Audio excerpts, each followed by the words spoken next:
Nous sommes le 13 juillet, volcan l'a pété. Le piton de la Fournaise nous offre son feu d'artifice un jour avant la fête nationale. Cela fait 4 siècles que le magma n'est pas sorti de ce côté nord du volcan. Il est donc entré en éruption à 4 heures ce matin. C'est la 3e fois cette année que la Fournaise se donne en spectacle. Nous serons aussi dans ce journal en direct de l'Observatoire volcanologique de la Plaine des Cafres avec Patrice Boissier qui est ingénieur. Bonjour monsieur.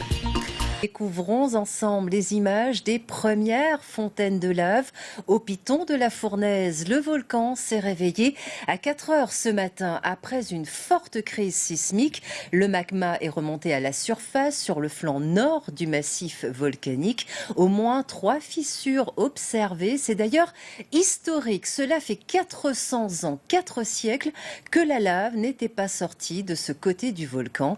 Les premières lueurs rougeoyantes et de splendides fontaines de lave de 10 à 20 mètres visibles depuis le pas de Bellecombe dès l'aube, image signée Willy Thévenin.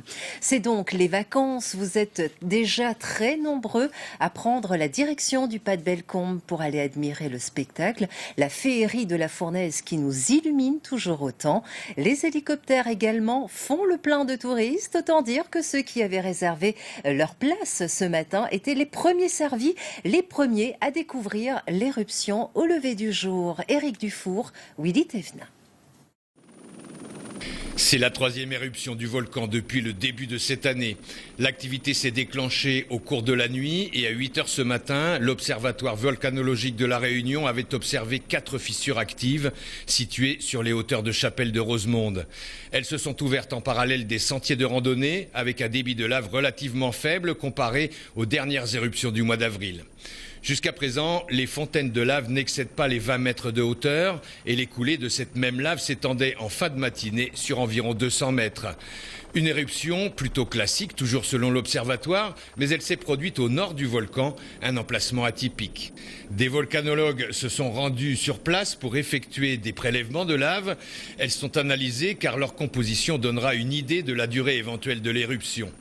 Les touristes qui avaient réservé un vol en hélicoptère ce matin sont rentrés émerveillés. Vraiment intense, vraiment joli, il y a une grande faille qui s'est créée là du côté du piton partage, tout en long, et vraiment belle, bien intense. Vous nous montrez un peu ce que vous avez comme image? Ouais, si vous voulez. Ah bah ça c'est sympa, même en éruption. C'est sûr, c'est super impressionnant. Là vous en avez pour votre argent là. Voilà. Voilà, là on voit mieux. L'Observatoire a noté beaucoup de gonflements dans le volcan depuis le début de 2018, ce qui augure d'une activité plutôt intense pour le reste de l'année.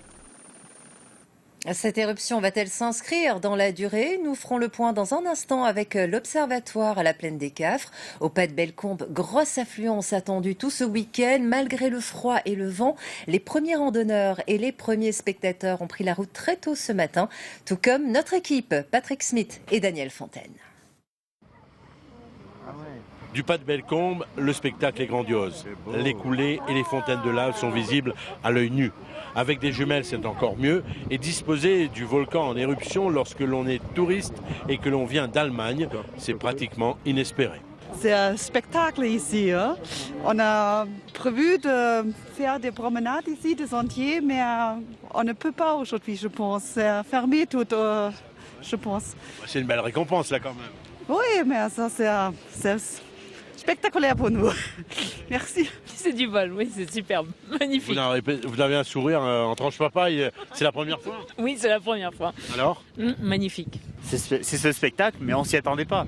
C'est notre tante qui habite ici, qui est réunionnaise, qui nous a dit ce matin à 4h30, il y a une éruption.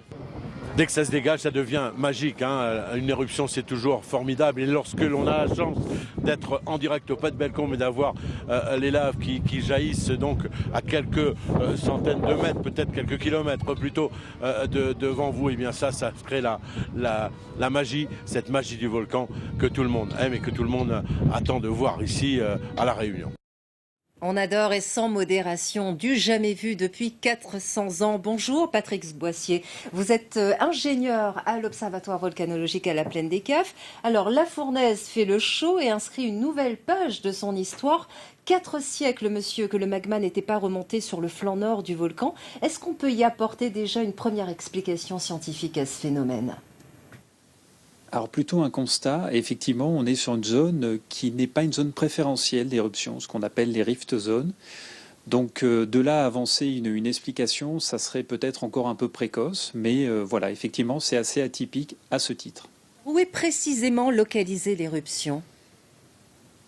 Alors un survol ce matin avec la gendarmerie en fait a permis de localiser le point de sortie, enfin plutôt les 4 fissures avec une grande précision. Donc ça se situe en amont de la chapelle de Rosemont et ça s'étend sur environ 1 km en direction du Fort Micaléo.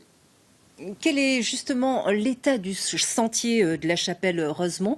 Est-ce qu'une partie du sentier a déjà été détruite par la lave, par le magma ? Alors certainement une partie, effectivement vu que la fissure finalement suit d'assez près le sentier. Donc il y aura certainement des travaux de rebalisage suite à cette éruption une fois que tout sera terminé. Le spectacle est vraiment merveilleux. On le disait, c'est la 3e éruption de l'année. Les plus fortes crises sismiques ont débuté vers quelle heure ? Alors en fait, l'augmentation significative de la sismicité, on l'enregistre aux alentours de 23h40 et la crise sismique en elle-même débute un petit peu avant minuit. Elle va durer environ 4 heures. Alors vous l'avez dit, 4 fissures très visibles au niveau notamment de la chapelle Rosemont. Quels sont les signes scientifiques à ce jour en votre possession qui permettent de dire s'il s'agit d'une éruption à faible ou forte intensité ? Alors déjà, on va regarder donc l'intensité du signal sismique.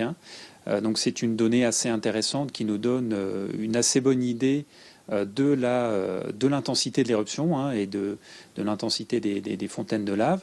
Et ensuite, on va se baser sur les signes un peu pré-éruptifs pour essayer d'imaginer l'intensité. Là, actuellement, c'est surtout l'amplitude du signal sismique qui va nous donner cette information.